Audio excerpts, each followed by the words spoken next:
The man in the keyhole. When I moved into the small apartment downtown, I thought I was lucky. The rent was cheap, the building was quiet, and the landlord barely asked any questions. "It's an older place," he warned me. "You'll hear noises sometimes. Don't let it bother you." I didn't think much of it at first. The creaks and groans were just the building settling, or so I told myself. The apartment had one strange feature, a door at the end of the hallway that wouldn't open. It didn't lead to another room or the outside. It was just there, painted shut with layers of thick white paint. The landlord claimed it was an old utility closet that hadn't been used in years. I might have ignored it forever if not for the keyhole.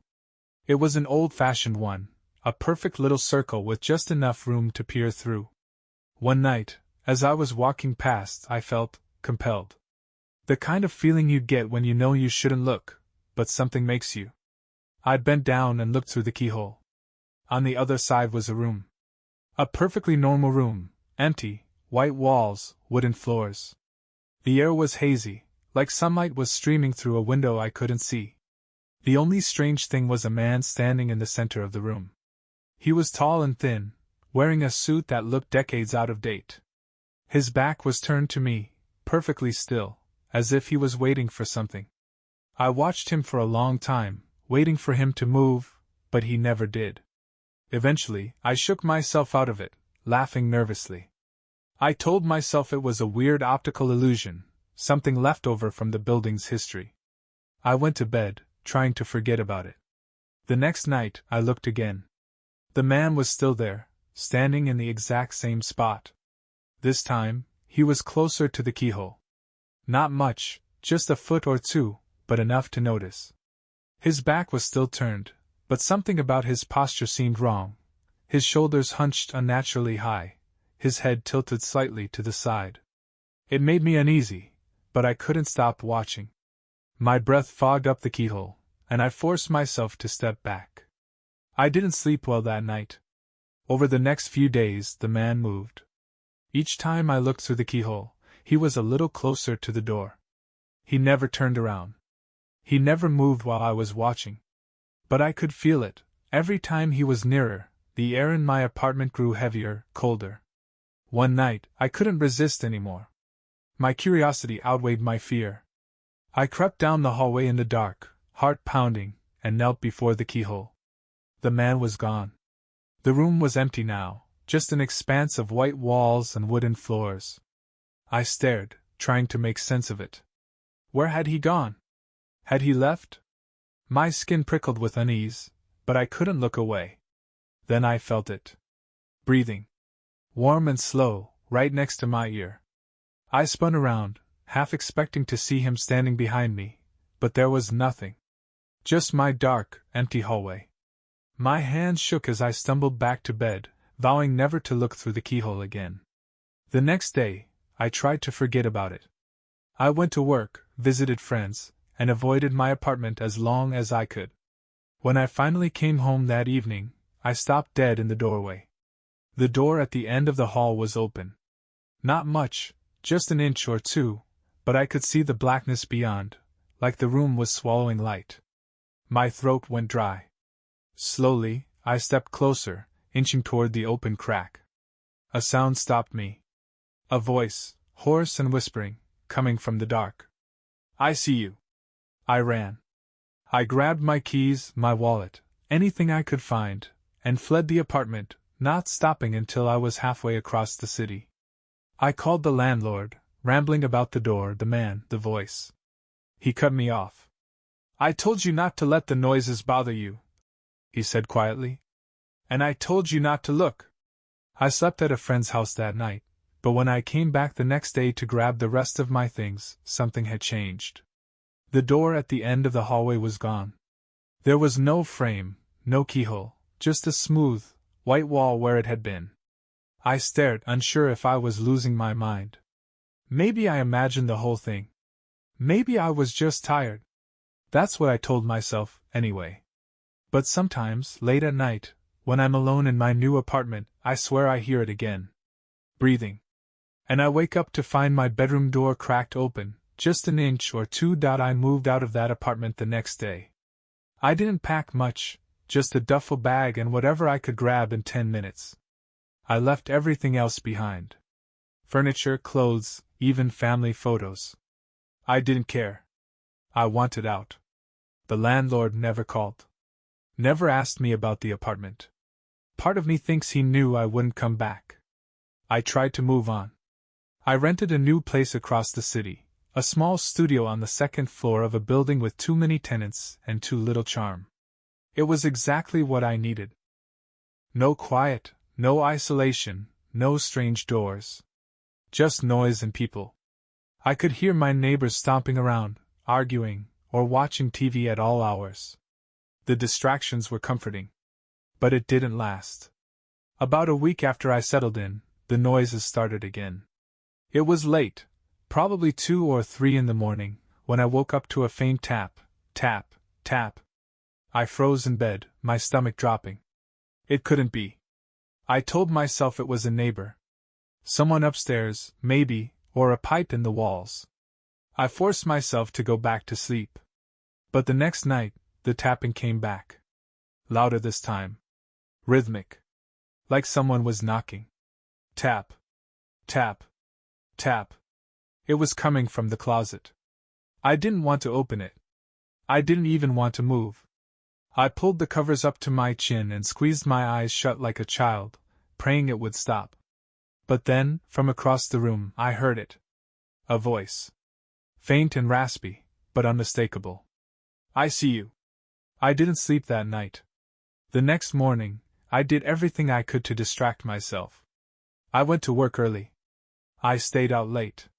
I wandered through stores just to kill time. Anything to avoid going home. When I finally did, the apartment was quiet. Normal, even. I checked the closet, nothing. Just empty shelves and a pile of shoes. I almost laughed at myself. Stress, I thought. Exhaustion.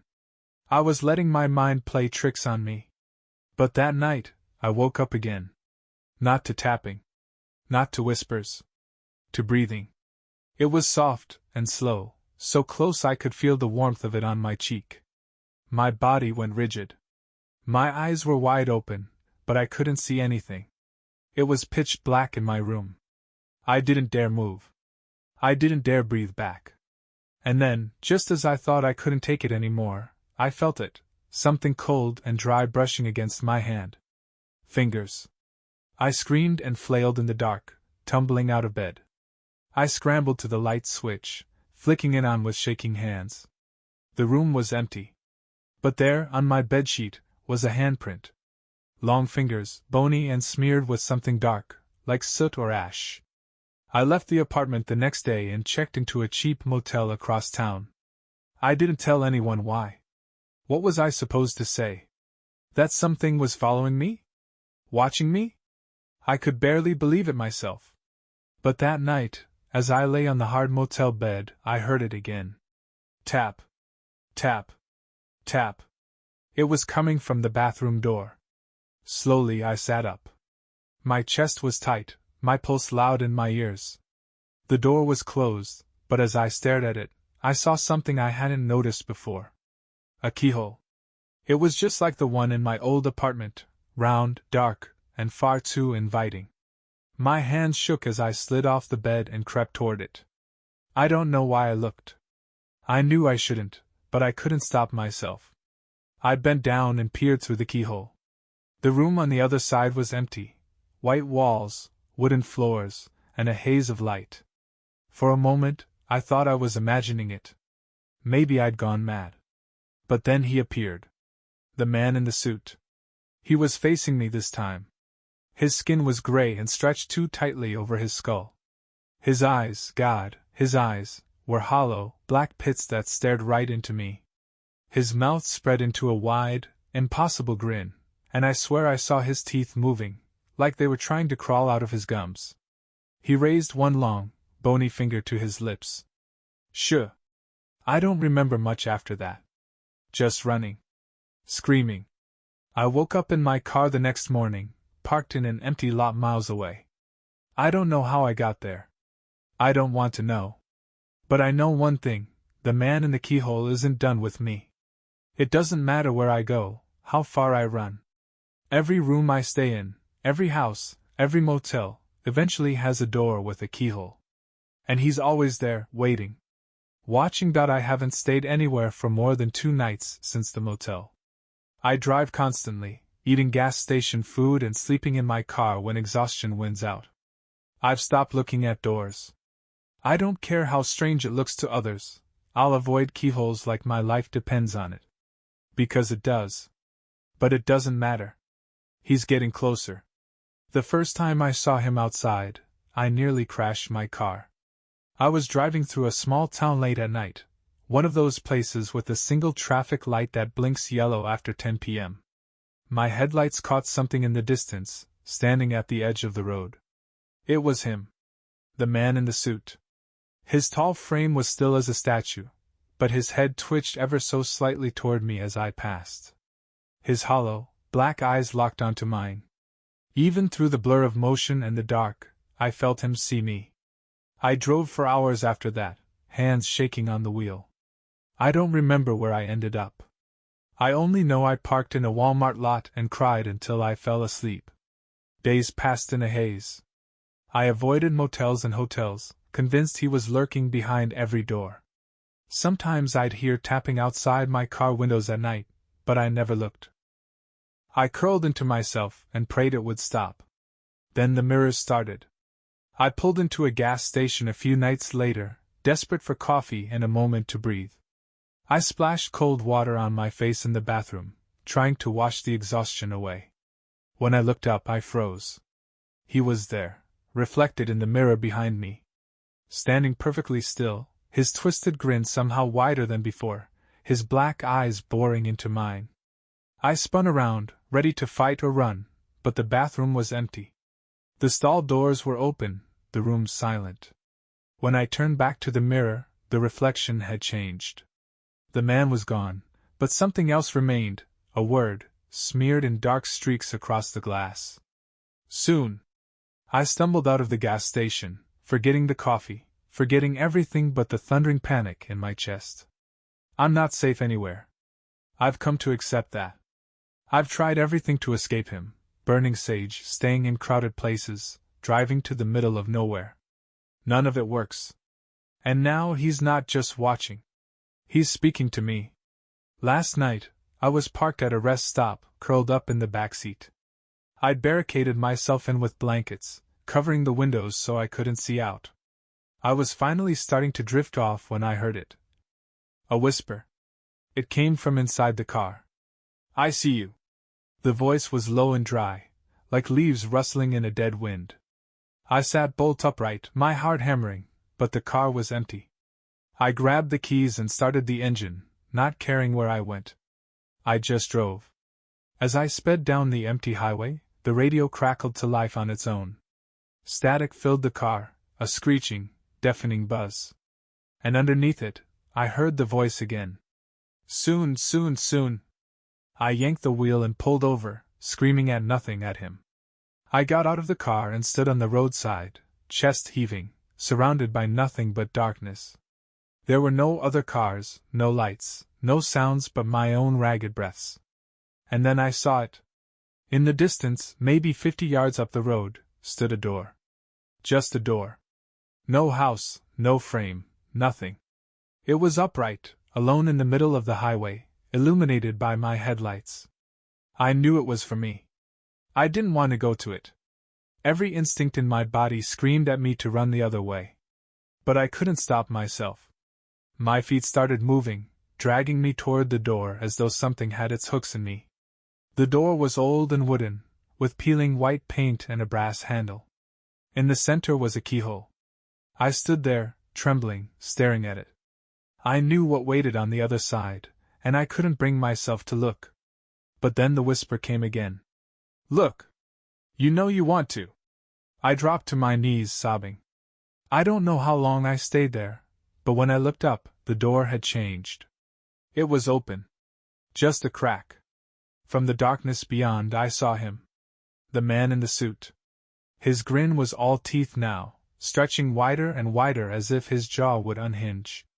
I tried to move, to scream, but I couldn't. My body refused to obey. He stepped through the door. And then everything went black. I woke up in my car this morning, parked in a field I don't recognize.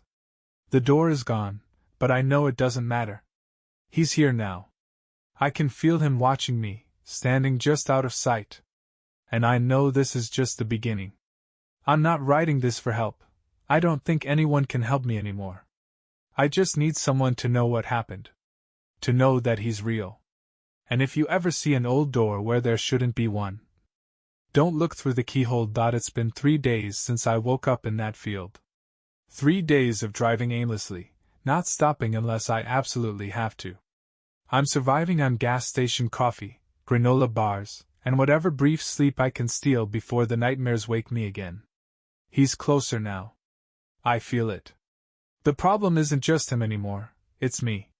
Something has changed since I saw him step through the door. It's like a crack opened inside me, a part of me I can't close. The edges of reality feel soft now, like everything is just paper thin, ready to tear. I see him everywhere. Reflected in windows, grinning at me from shop front glass as I pass. Standing at the edge of forests, still as a mannequin.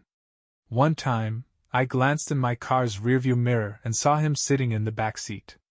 His hollow eyes stared back at me, and I almost swerved off the road. He doesn't even have to move anymore. Just seeing him is enough to drain me. I feel like he's unraveling me, thread by thread. Yesterday, I stopped at an old roadside diner. Not because I was hungry. I don't think I can eat anymore, but because I needed to see people. I parked far from the entrance, scanned the lot to make sure I was alone, and forced myself inside. The diner was half empty, the lights buzzing faintly overhead. A tired-looking waitress poured me coffee and asked if I needed anything else. I shook my head, grateful just to hear a human voice. But I couldn't relax. The walls had mirrors, ugly, tarnished things, cracked in places, and every time I looked up, I swore I saw movement. Just in the corners. Just beyond my reflection. I kept my head down, gripping the coffee cup so tightly my knuckles turned white. Then, as I was staring into the black liquid, I saw it. A reflection that shouldn't be there. It wasn't me. It was him. The man in the suit. Grinning from the surface of my coffee. I shoved the cup across the table and scrambled to my feet. The waitress asked if I was okay, but I couldn't answer. I bolted out the door, breathing hard, and ran straight to my car. When I climbed inside, I felt a chill. The passenger seat belt was buckled. I stared at it, my heart thundering in my chest. I know I didn't touch it. I know I didn't. The faint sound of breathing filled the car. Slow. Steady. Like someone sitting right next to me. I didn't look. I started the engine and tore out of the parking lot, my hands shaking on the wheel. That night, I stopped at a cheap motel on the outskirts of nowhere. I couldn't keep going. My body felt heavy, like it was carrying more than just me. Like he was inside me now, hollowing me out. I locked the door, bolted it, and dragged a chair under the knob for good measure. Then I sat on the bed, staring at the floor. My hands were dirty, smudged with dark streaks, like soot or ash, but I didn't know why. I tried not to look at the mirror on the opposite wall. At some point, I fell asleep.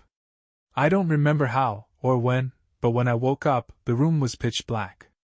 I reached for the lamp, but it wouldn't turn on. That's when I noticed the chair. It was on the other side of the room. The door was wide open. And standing in the doorway was him. I couldn't move. My body felt paralyzed, as if the air itself had turned to stone. He stepped into the room, his movements slow and unnatural, like a marionette being dragged along by invisible strings. The light outside the doorway flickered, casting shadows across his face. I wish I could say I didn't see it, but I did. His grin stretched too far, splitting his face as if it would tear apart. And his eyes, those endless, hollow pits, seemed to consume the light. He tilted his head, watching me. Then he spoke. "You let me in." His voice wasn't loud, but it filled every corner of the room, rattling through my bones. I opened my mouth to scream, but nothing came out. I don't remember what happened next.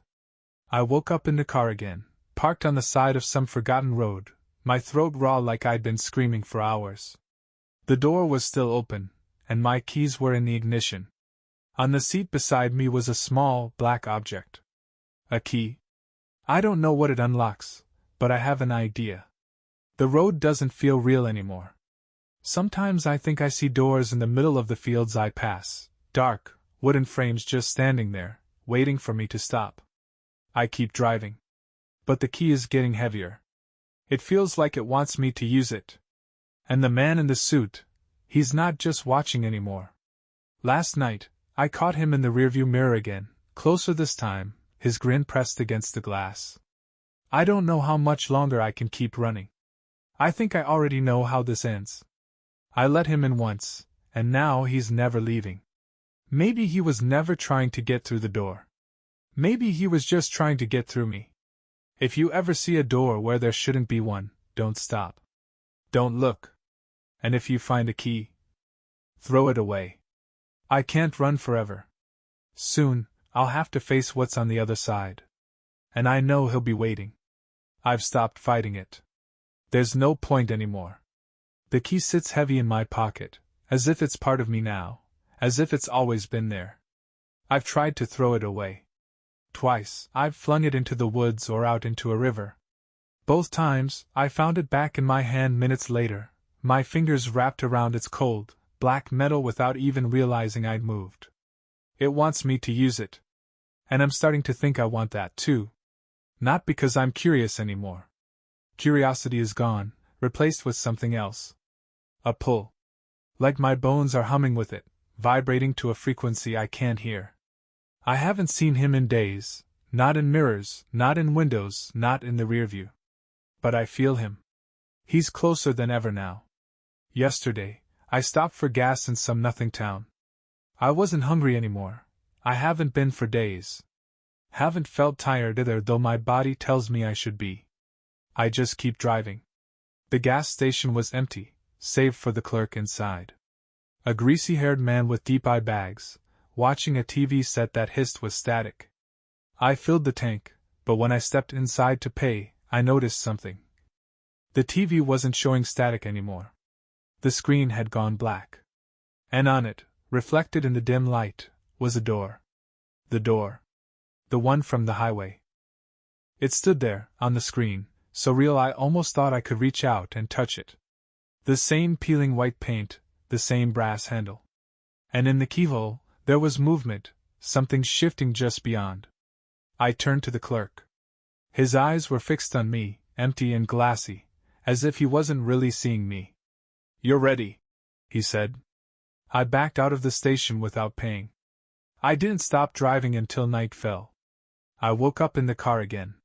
It was dark, and the key was pressed so tightly into my hand that its edges had cut my palm. I stared at it for a long time, the metal stained with my blood. The road ahead was empty, stretching on into blackness. No streetlights, no landmarks, just void. And then I saw it. A door, standing upright in the middle of the road. I slammed on the brakes, the tires screeching against the pavement. The car skidded to a stop just feet from it. I sat there, breathing hard, gripping the wheel. My headlights bathed the door in light, casting its twisted shadow across the asphalt. This time, the door was open. Not fully. Just a crack. Beyond it, I saw nothing. No light. No shapes. Just blackness, thick, living blackness. I don't know how long I sat there, staring at it. Minutes? Hours? My body felt frozen, but my mind was screaming. Don't go near it. Don't go near it. And then, the whispers started. Come in. I'm in a motel room now. I don't remember how I got here, but the door is outside. I saw it in the parking lot when I pulled up, waiting. Always waiting. The key won't leave my hand. I can feel it, even when I try to let go, like it's fused to me now. I can hear the whispers through the walls, through the ceiling, through my bones. It's time. I'm not scared anymore. That's the worst part. I should be terrified, but I'm not. It's like the fear has been eaten away, replaced with something else, a need. I think I understand now. I think the door has always been there, waiting for someone like me to find it, to open it. And the man? The man in the keyhole? I don't think he was trying to get out. I think he was trying to bring me in. I can hear him now. He's close. His footsteps are soft but deliberate, growing louder as they move through the motel hallway. He's coming. The door's waiting. And the key is ready. If someone finds this, if you're reading these words, please remember this. Don't follow the doors. Don't look through the keyholes. Don't take the key. Because once you do, there's no escape. And if you see me on the other side, standing in the blackness, staring back at you through the keyhole, don't let me in. I don't remember unlocking the door. I don't remember stepping through. But I know I did. Because I'm not in the motel anymore. I'm somewhere else. The air here is thick, suffocating, like breathing through cloth soaked in oil. It's dark, so dark that I can't see my hands in front of me. There's no sound, no wind, no life. Just me, standing in the blackness. And the door behind me is gone. I keep walking. I don't know why, there's no ground here, no horizon. Just endless nothing. But my feet move anyway, step by step through the void. After a while I see him. The man in the suit. He's standing perfectly still, just a few feet away. His face is clearer now, gray and stretched like wax left too close to a flame. His mouth is still smiling, too wide, too sharp, and his eyes. They're no longer empty. They're full of me. My memories. My thoughts. My fears. I see my own reflection moving inside his hollow sockets, my face staring back at me, twisted and screaming. I try to turn, to run, but he raises one long, bony finger and points behind me. I don't want to look, but something forces me to. There's a door. It's identical to the one I walked through, chipped paint, brass handle, the keyhole. Only this time, I'm not on the outside looking in. I'm inside. And someone is peering through. At first, all I see is an eye, round and bloodshot, darting back and forth as it searches the room. I recognize that eye. It's mine. The realization hits me like a punch to the gut. I'm on the wrong side now. The man in the suit steps closer. I can feel him looming behind me, his breath cold against my neck, but I can't move. I can't stop looking through the keyhole. The other me, the real me, looks nervous. He steps back from the door, frowning, and I see the key in his hand. The same black, twisted key I'd carried for so long. No, I whisper. Don't use it. He can't hear me. Time doesn't exist here. I don't know how long I've been watching, minutes? Hours? Days? But slowly, the other me begins to change. His eyes grow darker. His skin pale. The edges of his mouth twitch, curling into a grin that's too wide. And then, he looks up. He stares straight into the keyhole, straight at me. And he smiles. I see you. The man in the suit starts laughing behind me. It's low at first, a guttural noise that vibrates through the void. But it grows louder and louder until it's everywhere, echoing inside my head, shaking the ground beneath my feet. I slam my hands against the door, screaming, "Let me out!" But the other me just stands there, watching. Grinning. The last thing I see before the door disappears is him reaching into his pocket and pulling out the key. My key. I wake up in a house I don't recognize. It's old, creaking with every shift of the wind, and the air smells of mildew and dust. The hallway stretches on forever, lined with doors. So many doors. I know what's behind them. I can hear the tapping. Tap. Tap. Tap. I look down and see the key in my hand. My fingers won't let it go. The whispers start again. They're coming from the other side of the doors, a chorus of voices saying the same thing. Let me in. And I know now. I know what the man in the suit really is. He was just the first. Someone who looked through a keyhole that shouldn't exist. Someone who stepped through a door that wasn't meant to be opened. Now it's my turn. If you're reading this, if you've made it this far, then maybe you've seen the doors, too. Maybe you've heard the tapping. If you find the key, if you feel that pull, don't use it. Because once you open the door, you'll never leave. And when you look through the keyhole, someone will be looking back. I don't know how long I've been here. Time doesn't exist in this place. All I know is the doors. They line the endless hallway, stretching on forever, disappearing into the dark. Some are open, just a crack, blackness spilling out like smoke. Others are sealed tight. I can hear things behind them, whispers, scratching, soft tapping sounds that never stop. The key is still in my hand. I've tried dropping it, throwing it away, even prying my fingers open, but it won't leave me. It wants me to use it. The whispers tell me so. Just one more door. I walked for what felt like hours, passing door after door. Each time I slowed down, I'd hear something, a laugh, a cry, my own voice whispering my name. I tried not to look. But one door was different. It wasn't like the others. It was mine. My bedroom door from my old apartment. The peeling paint, the tiny crack near the bottom. The brass knob I'd grabbed 100 times before. The familiarity stopped me cold. For the first time in days, or maybe years, I felt something close to hope. Maybe this was it. My way out. I stepped closer, the key pulsing in my hand like a heartbeat. I pressed it into the lock, and as I turned it, the whispers fell silent. The door creaked open. It was my apartment. The same dingy walls, the same stained carpet, the same air that smelled faintly of burnt coffee. I stepped inside, my chest tightening with relief. I didn't care how it happened, I was home. But something was wrong. The place was too quiet. Too still. I glanced into the living room, then the kitchen. Everything was where I left it, but off. Like someone had tried to recreate my apartment from memory, and got the details just slightly wrong. And then I heard it. Breathing. Slow. Wet. Coming from the hallway. I turned, and there he was. The man in the suit. He stood just a few feet away, grinning that impossible grin. Only this time, his face had changed. It wasn't waxy and gray anymore. It was mine. My face.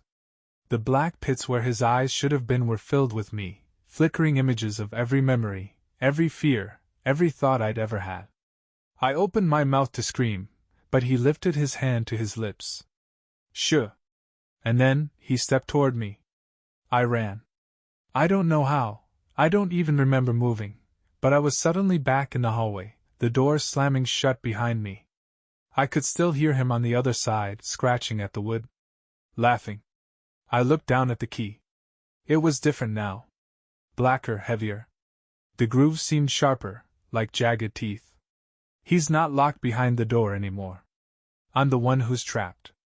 Now I walk this endless hall, clutching the key, staring at the doors that stretch on forever. I don't know what's waiting behind them. I don't want to know. But every so often, I hear someone on the other side. A voice. Yours. Sometimes it's faint, like a whisper, and sometimes it's clear, desperate. Let me in. And I understand now. The man in the suit wasn't the first. He wasn't the last. He was just like me. Someone who looked. Someone who opened the door. Someone who became part of it. And now I'm here, waiting. If you ever see a door where there shouldn't be one, if you ever feel the pull of a key you don't recognize, don't look. Don't turn the handle. Don't listen to the voice on the other side. Because if you do, if you let me in, I'll take your place. And you'll take mine.